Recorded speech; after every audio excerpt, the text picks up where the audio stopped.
Welcome to the Zoe Routh Leadership Podcast, where we explore the future and what this means for your leadership.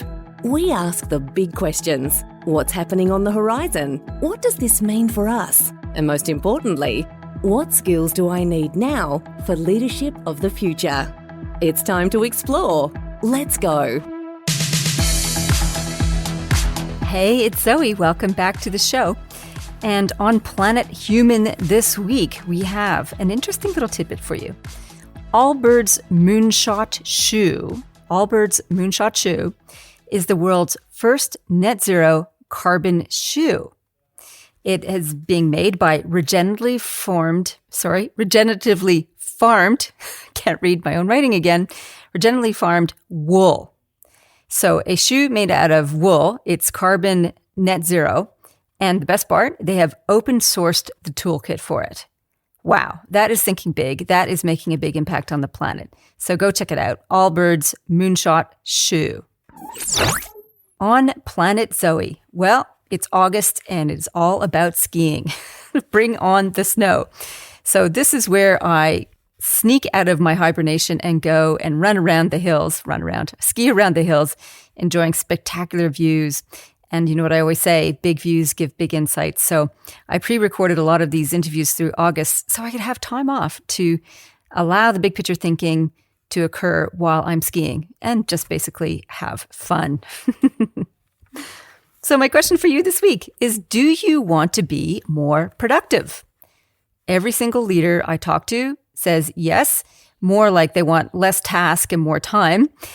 My guest today has some solutions for you. She is a repeat customer. Her name is Donna McGeorge, and she is an awesome human and an awesome thought leader.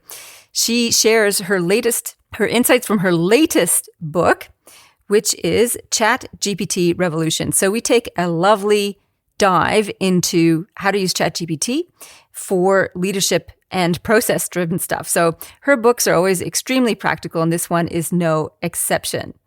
And you can get a free prompt guide from her site. Just go to donnamcgeorge.com and you can get the free GPT prompt guide right there, which would be awesome. So in the meantime, hey, want to be more productive? Use ChatGPT to do it. And here's the exact how to do it.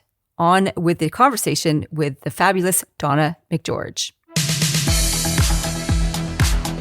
All right, all the way from the warm Gold Coast, welcome back to the show, Donna McGeorge. Woo! Woo! Thanks, Zoe. And look, it's actually not that warm today. I've actually got a little cardigan on today. It's been a bit chilly in the morning. Don't tell me about that. I've got a wrap. I've got 2 jumpers on and I'm shivering.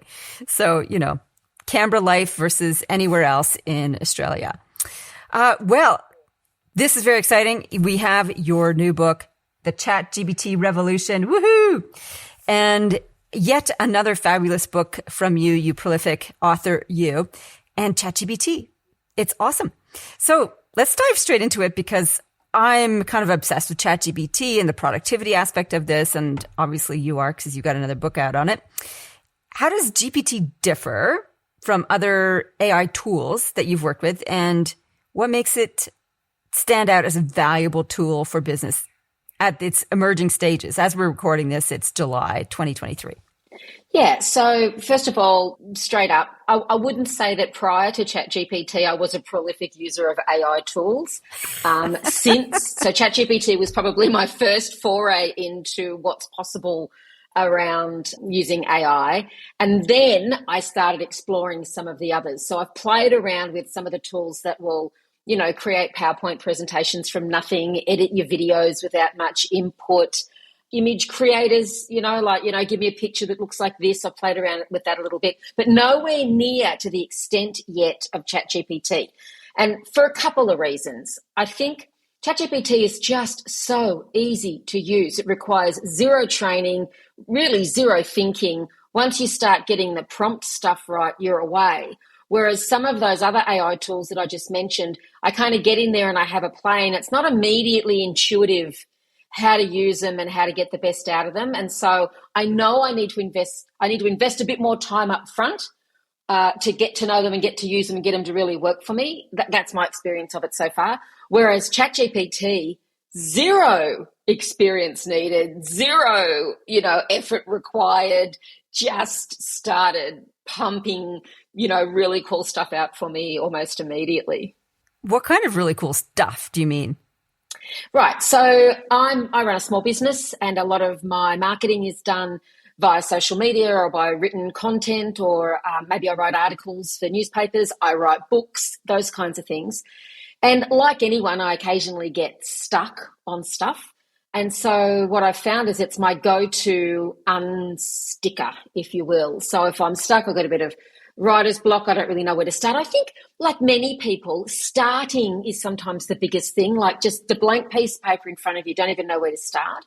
And so I'll often get a starting sentence or a starting paragraph or two for something that I might be playing around with, as an example. But really, I would say my written communication is really where it's at with ChatGPT. So that's really all I use it for. Help me write proposals, copy for my website, articles, this book. If anyone, let's get the elephant out of the room or in the room straight away on the table.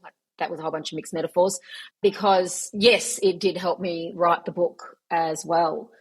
So yeah, that kind of stuff mostly. That kind of stuff, written comms in various contexts. And with the book writing thing, like you talk about it in the book, and I think it's worth pointing out. It's not like you put in a topic and press, write me a book, and out comes the book. That's kind of not how it works at all. So like I'm using it to help me write a couple of different pieces of work, 2 novels actually, and helping me to write is the thing that needs to be unpacked. So how do you get it to help you write? I often say to people, I think people imagine that, you put in a prompt that says, write me a 35,000 word book on this topic, and then you sit back and file your nails.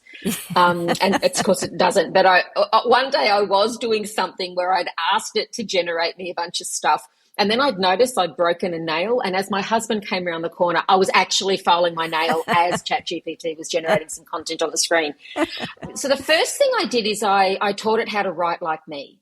So because I'm a prolific producer of content prior to ChatGPT coming along, so I had books, I had articles, I had blogs, you name it. I had, online content, web content, my own website. And so I grabbed a chunk of my content and I prompted it to analyze my writing style in terms that I can then use to then play back to it to help me write more content. So for example, ChatGPT analyzed the following 2 chapters of my book and analyze my writing style. And so then it comes back and says, your writing style is engaging, conversational, you use lots of rhetorical questions and anecdotes to explain your points. I'm like, yay. Now, this topic, 700-word article, using that style, write me an article. Now, I just want to be super clear. Just about, I would say, zero. Anything that's come out of ChatGPT is good to go without any form of editing. But gee, it gets me a great start. So that's probably one way in which I did it. And look, I think I want to be really clear. I'm a writer anyway. And so I think if you're a writer, a copywriter, straight up, you're always going to find this really useful because that's kind of the work that you do. And so, I can recognize when it's good, I can recognize when it's bad, but most of the time it still needs a fair bit of human intervention. Yeah. Even when you tell it to write in your style, it can still come up back a little bit wonky. So and you can spot it a mile off. Like you say to it, write me an article about, I don't know, how to use ChatGPT to be more productive. Every sentence starts with another way you can use ChatGPT to be more productive. Yeah, right? I know. There's just some and use of the word crucial. It is crucial to blah blah blah. So for some reason that must be a highly popular word in the realms of productivity, at least. Or in what they think you say all the time. That's the other scary component. Maybe I should go back and reread my books. Maybe I use the word crucial all the time. Well, I tell you what, I've found out by reading the text for the audiobook for my 4th book, People Stuff, that I said, zoom in, zoom out, zoom in, zoom out. I'm like, oh my God, reading it. I'm like, I can't believe I'm using that expression again. Oh, it's horrendous. I think every writer who's ever publishing anything should read it like it's an audiobook first. Because I did the same thing when I did the audiobooks for my first 3. They were horrible. Like, I'm like, I can't believe, like, the sentence construction just doesn't sound right coming out of your mouth. So it's always worth doing. Well, there's actually a really great AI software tool. You may have come across it called Pro Writing Aid that does a lot of that. So it's amazing. It has a whole bunch of different functions in there. It looks at word duplication, passive voice, like all the traps you can have as a writer. And it can give you suggestions and prompts to do that. I love that particular additional AI writing tool. I've picked up a number of different ones. And the other one, have you tried Pseudo Write? I know you've been playing with a novel. Oh, this one's, if you're going to play with novels, Pseudo Write is so much fun as an AI tool. And it helps you brainstorm characters and brainstorm plot. And it can press, output on chapters. Like it's kind of marvelous, but not everybody listening is a writer like us. So correct. So yeah, I don't want to geek out on that totally because that would be a different show. So back to work stuff, workflow. So this is a very powerful tool. How has your personal workflow changed, if at all, with the advent of ChatGPT? Well, I think it's just, first of all, ChatGPT is a mouthful. So I've named it Charlie because it just feels a little bit easier. It rolls off the tongue a little bit better. But in terms of my workflow, it's permanent. I don't know what you mean specifically by this, but this is my angle on this, is it's permanently open as a window on my desktop. It's kind of my go-to. It's like I've got an office assistant or intern next to me the whole time that I can ask questions of. In the past, I might have spent hours researching or crafting.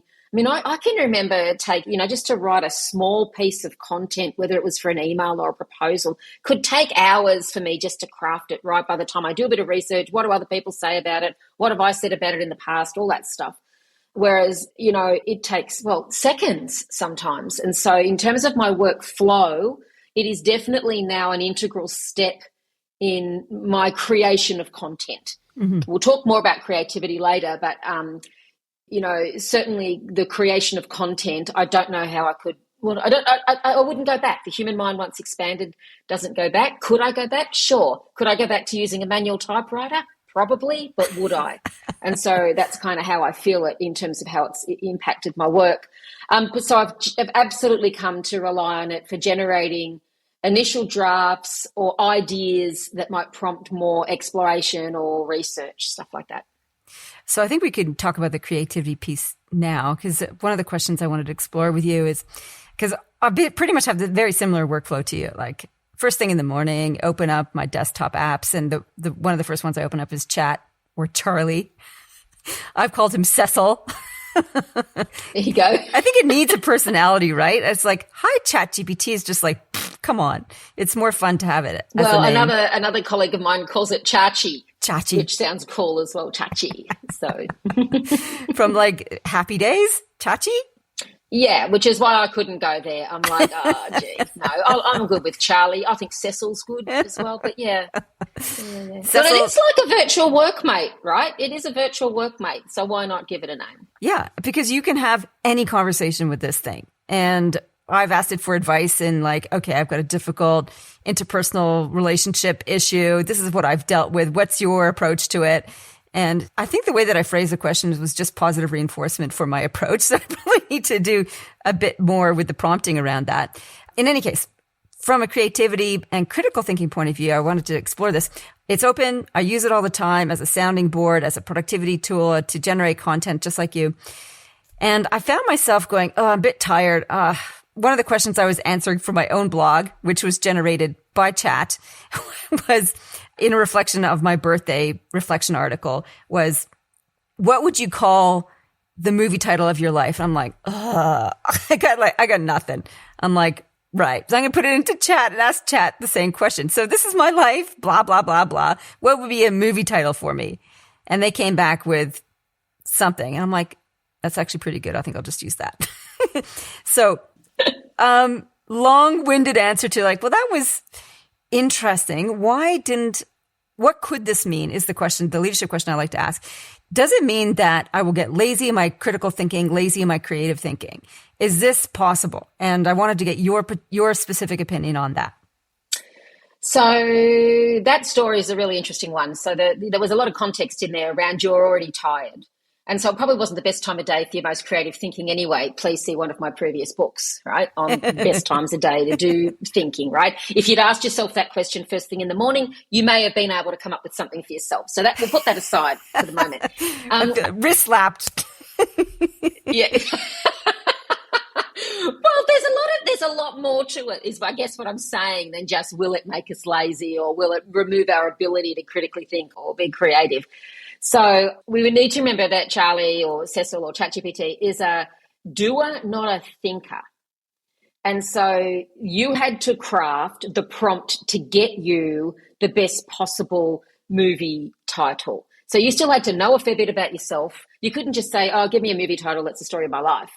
Because you have to do some thinking about what is it about my life that makes my life unique and different and interesting or not, whatever you put in there, what would be a good title. Now, my only suggestion would you next time ask it for 10, because that's often the mistake we make with ChatGPT is we treat it like Google, give me an idea versus give me 10 ideas, right, which is what ChatGPT can do. So that's the first thing. I don't think it makes us less smart because I don't know about you, but I've never done my creativity or critical thinking in isolation. I've never just sat at my desk and created things from scratch without any input from anyone or anything. I've either read books, I've looked at websites, I've yelled out to my husband, hey, I need a word that starts with C that means this, that's in the same kind of palette as this. He helps me with that sort of stuff. And sometimes he can, sometimes he can't. Or I have a brains trust of mates that I call and say, hey, I'm thinking about writing a new book. Here's 4 or 5 titles I'm messing around with. Which one do you think? And they might change them for me. So I think that's the first thing we have to recognize. And I don't know whether you're different, but certainly for me, it's rare that I'm doing any of this stuff in isolation straight up. So all that ChatGPT has done has become, the librarian that's read every book in the library. So it's got a little bit more access to some of the thinking that I do. So I could tell it that I've read this book, and this book. And, I'm thinking about doing this. What do you think the key ideas out of these books are? Now, I might already have an idea about that, but I could also be tired. It's the end of the day and I'm a bit, fried for the day. So I tend to think of it as an ideas bouncer, not necessarily an idea creator. And so I found this really interesting. My neighbour over the road got a hold of my book. And I promise I didn't put it in everyone's letterboxes. But anywho, he had my book. And he couldn't wait to come over to visit me and said, I can't believe this has just changed my life. I've been procrastinating about writing a review for one of our vendors and I just couldn't figure out how to get started. So I put 2 sentences in about what I was thinking about, how great their work had been, that I would recommend them. And boom, a 2-paragraph review came out. And so could he have eventually written that on his own? Probably. Would it have taken him a long time? Yes. Would it have used up a heap of mental capacity and energy? Absolutely. Did he tweak it? Yes, at the end. So I think that's a long way around saying this is about augmenting human intelligence, not replacing it. Yeah, I don't think we're going to replace it. Yeah, I think those are really useful tools, or useful comments, sorry. That's in the creativity context. In terms of the critical thinking piece, I think that's also an interesting one too, because I've ran a few experiments by using ChatGPT and helping me do some critical thinking or strategic thinking work using analog tools or analog frameworks like scenario planning. So I've run it through the steps with scenario planning and it's generated some interesting things. Some of it's a bit like banal and it's like, okay, that was pretty damn obvious and nothing deeply insightful there. And the tip that I found on that one, which I got from Joanna Penn, was to take your tip, 10 questions, and if there's some good stuff in there, great. We can say, give me 25 non-obvious answers to that. And that's so cool. The non-obvious ones are like, that's when you get the real juice in there. You've tried that one as well? Yeah, look, something similar. One of the things that happens is not only does ChatGPT have bias, which has been written about everywhere, we have bias. So when we talk about critical thinking and stuff, we still have our bias that we come and look at that through. And so one of the things I've asked it to do is to say, be as if you are a critic of this topic or theme or idea. And what do you have to say about it? So the best one I did was, because I write about burnout a lot, that's one of the spaces that I play in. And so I said, be as if you are a critic of burnout. what would you have to say? Well, boy, did it let me have it that, burnout is a made up thing by people who are just lazy and don't want to go to work and blah, blah, blah, blah, blah. Now, I would never use that in the context of my writing, but I thought, gee, I had never gone there and I'd never thought about it. Now, I could say to it, be a bit more gentle, and it gives me a slightly more gentle approach, but I like it to challenge my thinking, because sometimes I think, a bit like when you have a coach, like I'm a coach, you're a coach, I find it hard to coach myself. And so I also have a coach. And I think sometimes I find it hard to be critical of my own work, because, I look at it and go, I'm a genius. Look at this, you're a genius. Whereas if I gave it to Charlie to have a look at and say, come at this as a critic or a cynic, wow, am I going to get some pretty good analysis of my stuff? And so, there's two things I love about it. One is it's shameless. If you ask it why you're amazing, it'll tell you why you're amazing, which is really good for people who aren't good at writing nice things about themselves, which is me. But if you ask it to be critical, it will go hard. And I don't mean as in critical thinking. I mean as in, do a critique. Yeah. So critical thinking is slightly different than doing a critique on a particular piece of work. So it could be taking it through an analysis process. And one of the ways that I've used it is I mentioned scenario planning. That's kind of a creative thinking diagnostic tool, and step through the stages of that with ChatGPT to generate this. Have you used ChatGPT to do decision-making processes with your clients or for yourself? I don't know that I've done it specifically for a decision-making process, but I think one of the things is that for me, it's about time saving. So how much content or information do I have to consume in order to be able to make a good decision, or how much input do I need in order to be able to make a good decision? And so I've used it for summarizing. I've used it for, pulling out salient points of something that's quicker than me having to read lots of data. But even as I'm saying that out loud, I'm not sure that I'd fully recommend that for a really important decision, right? Because you want to make sure you've got all the full information to you.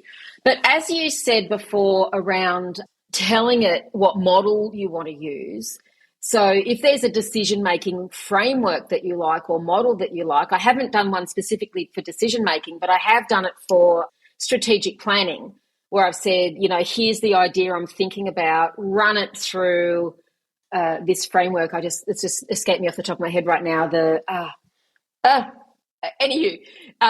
it through that framework and give me an analysis of that. I've done that before. If you know the framework you want to use and you've got your problem, why wouldn't you run it through that? But to specifically answer your question, I can't recall using it to help me make a decision. Now that framework name is going to bother me too until it comes to us. Lean Sigma? Yes. I think that's exactly how we might use it, though, is like, what is the decision framework or the strategic thinking framework, and ask Chat to help work your way through that particular thing. And you might have to slow it down and say, give me one prompt at a time as we tease it out. Like the simplest one is pros and cons, though, that's very basic decision-making framework. That's an example. You say, tell me what the pros and cons of this particular decision are. One of the great reflexive tools or prompts you can put into ChatGPT is, I need to make a decision about X. What are the factors I should be considering? And then it gives you all the factors you probably hadn't even considered as a starting point. Well, you could even say, what are the questions I should be asking myself? Same, Perfect. Right? Yeah. So here's my role. Here's the problem I'm trying to solve. Here's what I consider the potential impact to be. Ask me one at a time, 10 questions to help me deepen my thinking around this. Yeah, that's awesome. Right? So get it to interview you as if it was a coach, not wanting to put us coaches out of business, but yeah. Do you think about that? Like, I think about that sometimes, because a lot of the applications I've seen a lot of the apps that are coming out, and it's like, here's the life coach, Tony Robbins. You can have a conversation with his avatar. I'm like, that's pretty interesting. Yeah, but you know what you and I both know is that a computer at this point in time, right? Let's be really clear about that, is that not only am I listening to what people are saying, the words, I'm looking at their body language, their facial expressions, their muscle tension in their face. Are their pupils dilating? You know, have they got a little thing that they do every time they answer the question? They flick their hair, right? So right now, no matter how good your Tony Robbins AI might be, it still won't be able to detect that stuff. So it could automatically ask you a bunch of questions, which is what I think ChatGPT is useful for, but it wouldn't necessarily know how to deviate from an existing question, unless you told it, I suppose, based on your response. So it's only going to be able to base it on the response that you've typed, as opposed to based on an aspect of my body language that's shifted, which is what a human coach does. So I think we're safe for the moment. For the moment, though, that tech is actually coming online. In fact, Stephen Kotler was talking about Ellie. Ellie is an AI psychologist that's been being implemented in the US, and they've got a realistic avatar, digital avatar. So you communicate with her via screen and you have a conversation with her, and she can pick up, at the time that he was reviewing it, 15 cues, if you like. Only 15. Like, gosh, see? Humans can pick up billions, and it's all subconscious. But so that tech is being developed, and it's been so successful. He said he had a conversation with it, and he said it was eerie, like eerily real. Like it felt like having a conversation with a real human. So I think it'll be supplemental, but not a replacement. Why do I say that? Is because at the end of the day, you can get so far with somebody who can ride shotgun as your AI assistant or AI coach or counselor. At the end of the day, you just want to have, you want to talk to your partner. You want a human. You want a human. Yes. You want a human. You want a human. Yeah. Okay. Good on us. There's hope for us yet, humans. Now, yeah, we will not be replaced just yet.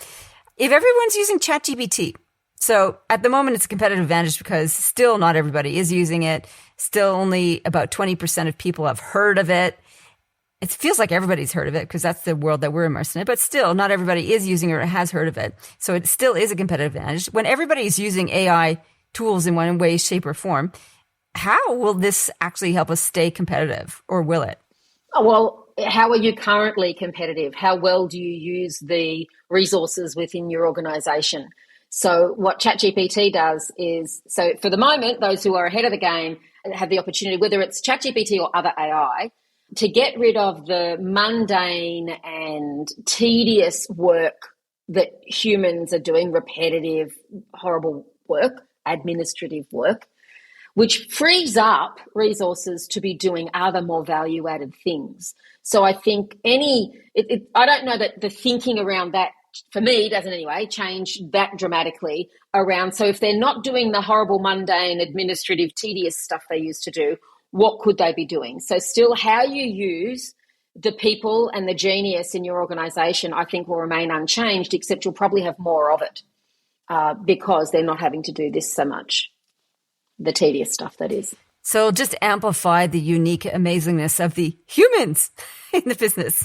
That's it. And because that's already a competitive advantage, right? Organisations and leaders that are really good at amplifying the genius of their people already have a competitive advantage. So I don't see that it's going to change. Having said that, I don't know enough about other AIs to speak to that specifically, although I did talk to a guy recently who will create virtual teammates for people.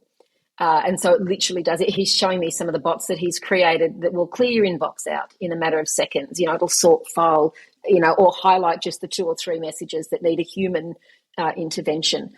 He's shown me things like highly governed organisations that have to fill in lots of paperwork and put in reports for, things like the NDIS as an example. And he showed me a bot that basically ran through all the different steps you've got to do for the reporting associated with having NDIS clients in a matter of seconds, and it was 100% accurate and faster than any humans could do.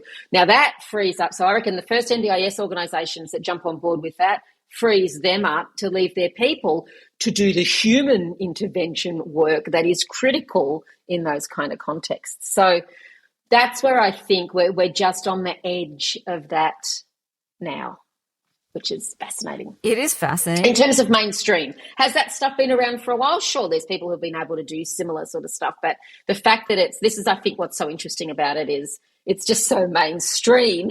I shared a photo on social media recently. My father, I've written 11 books. My father's never read any of them. He's 79, bless him, and he's reading the ChatGPT book. Really? Now, I think that says a lot. Yeah, huh? Yeah. I shared it. Go look for it, listeners. I shared a photo of my 79-year-old pop reading my latest book. Oh, that's beautiful. Yeah, I guess because it is so powerful. Like it's an incredible magical resource. So let's get a little bit more down to earth, right? Because some of this stuff using ChatGPT. I think that might be a word that we get picked up on a bit, because I use the word stuff a lot. Oh, it's in the title of one of my books, People Stuff, this work stuff, AI stuff. It takes a little bit of effort to learn, though ChatGPT, as you said, hardly takes any time at all.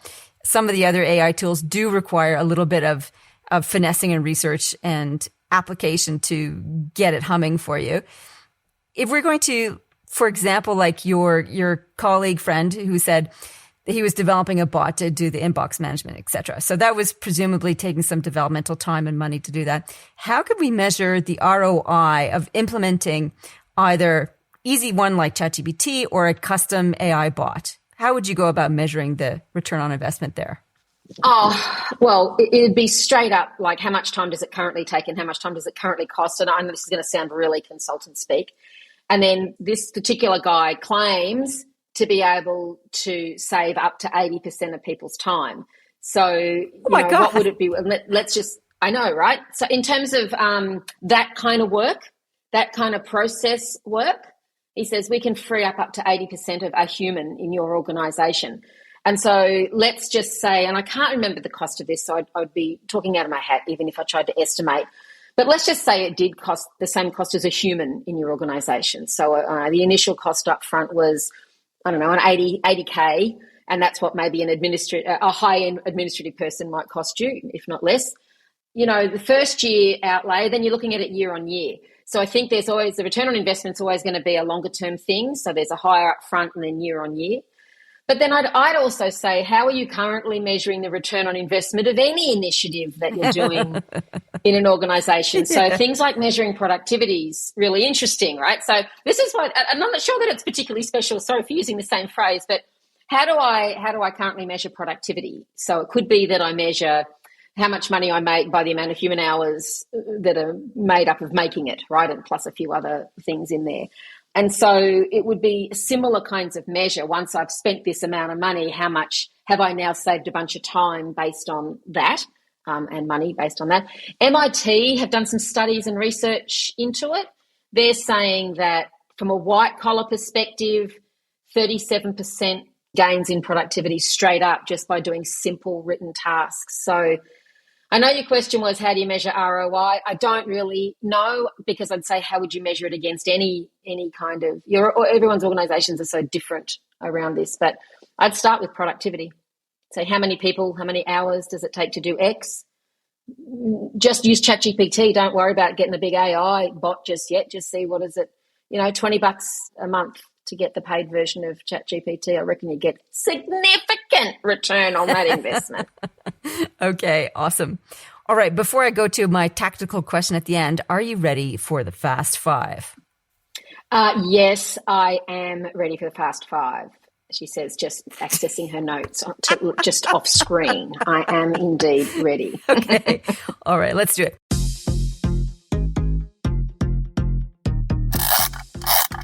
What is the future technology you most want right now? That's the one I couldn't answer. I can't believe you said, am I prepared for it? Look, I think I'd go for the goggles. I know it's available right now, but, artificial intelligence goggles. I'm such a Star Trek fan. I'm dying to figure out what it's like to have like a holodeck around me. The VR goggles, like Apple's VR goggles. That's it, virtual reality. That's right. Just drop a cool $3,500 and they're yours. They're so expensive. Yeah. All right. What's the best tip you ever got for leadership? More ask, less tell. Yeah. Take a coach approach. Do you need me to explain that further? I thought I'd go fast for you. No, that's pretty good. I know the Fast Five turns into like a ramble with me. So I'm like, no, that's pretty good. Yeah, okay, sorry. It's not the guest that ramble. It's me going, oh, yeah. All right. Number 3. What's one problem at work you'd love to wave a magic wand and be fixed right now? not necessarily for me, but for the whole world. I'm going to give this one to the whole world, and it's email. Gosh, I wish email would just go away. It just is the bane of whatever for so many people. Yeah, I'd like to actually run that experiment in my brain about what does work look like with no email. I know some people have run that experiment in the past, but they haven't really, their experiments haven't taken a lot of traction. People still default to that. All right. Yeah, I did read a study recently of a guy who just turned off his email and no one noticed because he started picking up the phone, or he'd use other ways of getting hold of them. And occasionally someone would say, hey, you didn't reply to my email, and go, oh, I must have just missed it. But for the most part, he didn't have any trouble. I think it's a starting point. If anyone is listening, gee, how could we get better at that? I'd just say limit it to 2 or 3 times a day as a starting point. But I think that it's already leaving us. I think we're already seeing the demise of email, but that could be a topic for a whole other conversation. Yeah, I'm going to let that one simmer away in my brain for a little while, thinking about that. So number 4, thumbs up or thumbs down. Who's the leader you want to give a thumbs up to, or a leader you want to give a thumbs down to? Thumbs up goes to Bob Chapman. I heard him speak at a conference recently. He's the CEO of Barry Wehmiller, which is a billion-dollar manufacturing organization in the US. And he has built his whole company around the notion of that everybody matters. And in fact, he wrote a book called Everybody Matters. He says at business school, we learn so much as managers and leaders about how to leverage the resources, the human resources in our organization, but we're not taught how to care. And he says it's a big yawning gap in the world. You know, how do I actually care for my people beyond saying, how was your weekend? Great, now let's get onto the agenda. So he was fascinating to speak to. He gets a big thumbs up from me. Yeah. Okay, great. Thank you for that. And number 5, what is your favorite leadership book or podcast aside from the Zoe Routh Leadership Podcast? Of course. And all of your books. Of course. Look, the productivity book, yeah, and of course my books, I won't count those either, but the productivity book I wish I'd written was Atomic Habits by James Clear. Holy cow, that's a great book. And technically a productivity book, but every leader should be building great habits, leadership or otherwise. And then the podcast that I like is, and again, it's world famous, everyone loves it, is the Tim Ferriss Show. But I don't listen to all of it all the time because I'm just warning, if anyone hasn't, it's very long, each episode, lots of ads in there, which means he makes lots of money. But he gets some really good guests on his show. So I listened to him for a while. I haven't listened to him for some time. Maybe it's worth going back in and dipping in and seeing who he's had on lately. Well, you could always just skip that and wait till he releases another book like Tools of Titans, where he pretty much does all the transcripts of his podcast and whacks it in a book, which is, again, that's a pretty good book too, by the way, Tools of Titans. It is pretty good. It's hard to read, though. Like, to have that kind of concentrated dose of wisdom is kind of like, oh, too much wisdom in too short a period of time. Well, it's a bit like this is another one I've just started playing around with, the Daily Stoic. And it is. It's just you just read one bit per day. So I reckon you could probably do that with his. Just read one per day, and it'll take you about 3 years to get through the book. Okay. And that was a hard copy book. So we were just talking, well, I was talking about it. I read most of my books on Kindle these days and rarely order a hard copy book. Are you a Kindle reader or a hard copy reader? A little bit from side A, a little bit from side B.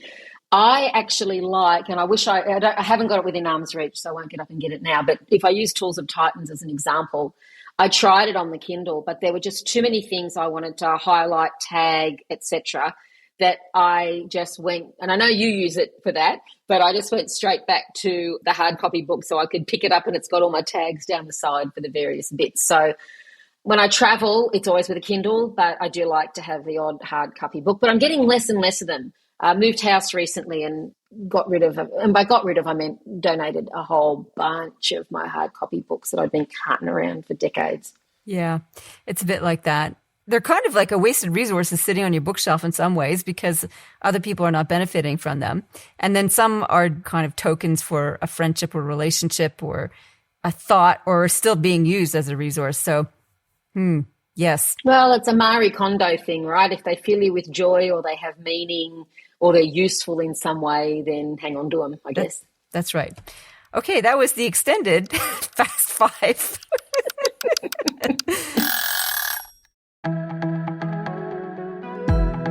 The Zoe Routh Leadership Podcast is proudly sponsored by the Amplifiers Academy. It is an online self-paced leadership development program that you can join at any time and progress at your pace. There are very short video lessons, great checklists and resources and recommendations and book summaries, all there to help boost your leadership thinking and abilities. We focus on leading strategy, leading culture, leading change, and leading performance. So if you want a go-to resource that can help boost your strategic abilities immediately, check us out, Amplifiers Academy, on the ZoeRouth.com website. See you there. All right, tactical question, and we're nearing the end. Since you published the book, are there any additional apps, plugins, or ways of using chat or other AI that you would recommend? Donna? My new favorite prompt that has been gloriously saving me mountains of time and generating heaps of opportunities is one that talks about my ideal customer. So I basically say my target audience is, and you put your target audience in. So in my case, it's senior HR or chief HR officers in global organizations. And then I say, make a list of their fears, goals, aspirations, and frustrations.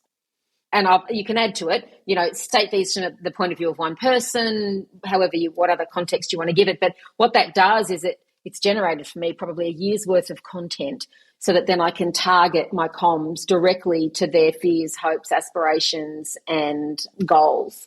So I found that to be really useful. So for most of us have to market whatever it is we're doing, really useful. In terms of plugins, so plugins on ChatGPT, you have to have the ChatGPT Plus, the paid version of it, to use the plugins. And it'll only let you run 3 live at a time. That's my experience of it. But there's about 422 different plugins. So I'm not going to go through any of those. I'd encourage you to go. In fact, I went back to Google for that. Tell me about the plugins, which ones are useful, because there's people writing about this all the time. But probably the 3 that I found useful both from a personal and a professional perspective was one was OpenTable.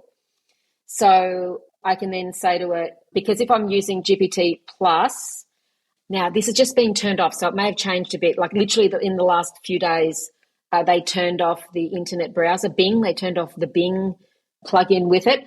But prior to that, although it still did work today when I tested, because I tested it before I came on here today to make sure I wasn't going to talk rubbish. So OpenTable, I'm looking for vegan restaurants in Brisbane for Friday night that are available at 7 o'clock for a table of 4. And not only will it, so recommend me 5. So it'll find me 5 vegan restaurants it recommends, and it will then use OpenTable to check availability for you. So that saves a bunch of time straight up there. That's so cool. Isn't it cool? I like Playlist AI, which connects to your Spotify. So if I'm thinking about a playlist for a particular context, I'm running a workshop and I want a little bit more, my husband calls it spooky woo-woo music. I don't know whether ChatGPT would understand that, but I like, reflective, contemplative, music, give me an hour's worth. So it will find it on the web and then create a playlist for you in Spotify. So that's good. And Expedia, which is, again, gives you a head start if you're planning for trips. So, for example, I'm planning a trip to Egypt. Oh, fun. And so using the Expedia one, I know, it can say what are the most direct, aka less amount of stops to get from Brisbane to Cairo in this time frame, and give me them in order of price. So it uses Expedia's database to help with that. So they're probably the 3 plugins that I'm using. And I haven't really started with Google, what are they called? Google extensions. So there's some Google extensions as well that go in Chrome, or Chrome extensions, I should say. So things like, interacting with whole PDFs. That's one that I've got that I haven't played with much yet that I think could be useful, because my book's a PDF. I'm all about trying to use my own IP to generate my content. So if I could have my PDF of my book and say, here's the question, using the content in this PDF, write me my article, then I just have to edit it, right? It's coming out of my words. And then Prompt Perfect is another one that teaches people how to write good prompts. So they'd probably be the things I'd be looking into. And Prompt Perfect is a plugin for ChatGPT, or is that an app elsewhere? Beg your pardon, it's a plugin. Prompt Perfect is a plugin. Okay. Yes. So you put in the initial prompt and then it rewrites it in a more succinct way that ChatGPT likes. So it just basically improves your prompts. So now if you're worried about it doing the thinking for you, yeah, it kind of does with that. Well, it probably teaches you how to write better prompts along the way, which is what I've been finding by using the tool. It's actually helping you think better. It does the initial thinking for you, the thorough thinking, but then you're like, oh yeah, I could have thought about this, this, and this. And it adds to your brain layers. I was actually thinking about that before. Yeah, how much I'm learning from it. So I would ask it a question and go, oh, haven't thought about that. So I've learned for next time, okay, that's the thinking I'm going to use now. You know, I'll do it for something else. But I am learning as much from how it's responding about how to improve my thinking in terms of critical thinking and creative thinking. Yeah, absolutely. Donna, this has been fantastic. Love the book, ChatGPT Revolution. It's really practical and pragmatic across both work and personal worlds. Where can people find out more about you and your fabulous work? So DonnaMcGeorge.com is where you'll find out about all things about me. I'm on all good social media platforms, including the new Threads. I'm playing around with that one. And Donna McGeorge is such an unusual name. If you just search for me in there, you'll find me. There aren't any others. So yeah, that's the best way. And I'm a shameless self-promoter, so just gird your loins. I do post a fair bit. You're easy to find. Easy to find. Thank you so much, Donna. That was great. Thanks so much, Zoe. Thanks for having me. Donna is so much fun to hang out with. I just so enjoyed that conversation and love her books. The ChatGPT Revolution, How to Simplify Your Work and Life Admin with AI is another winner. So I recommend you go out and get yourself a copy of that book. That's the first take action.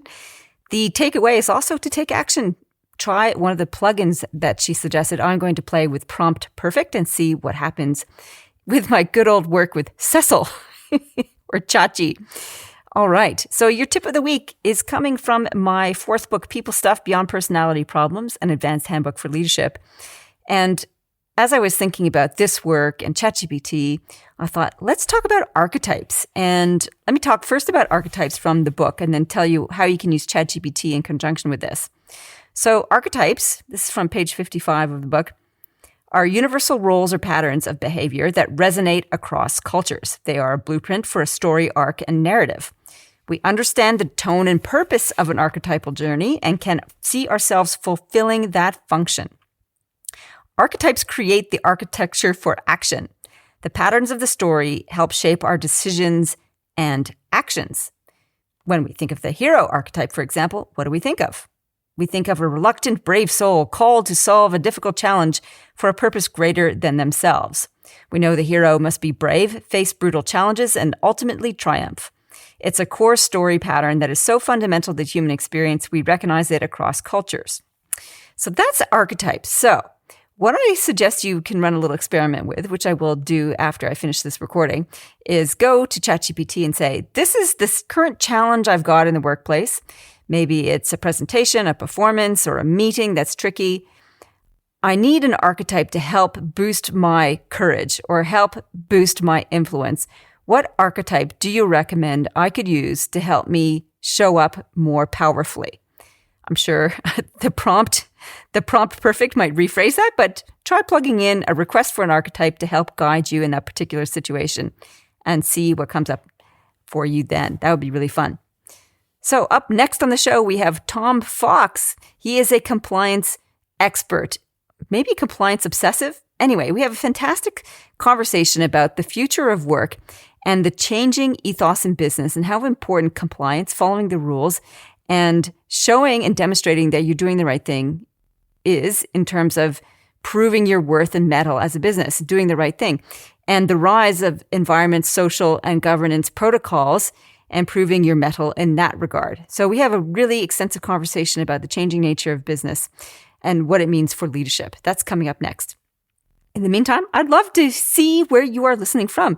I'd love for you to email me a photo of where you're listening, zoe@zoerouth.com. Let me know what you think of the show, what you enjoyed, what you got out of it. Anything really. It makes it more of a conversation, and that would be totally awesome. You can either do it privately on my email or on social media, everywhere, and even on the latest Facebook threads. Yeah, I'm there. Don't know what I'm doing with it yet, but I'm there. In the meantime, hope you have an excellent week. Live well, lead well. You've been listening to the Zoe Routh Leadership Podcast. To find out more about leadership of the future or to contact Zoe, go to zoerouth.com.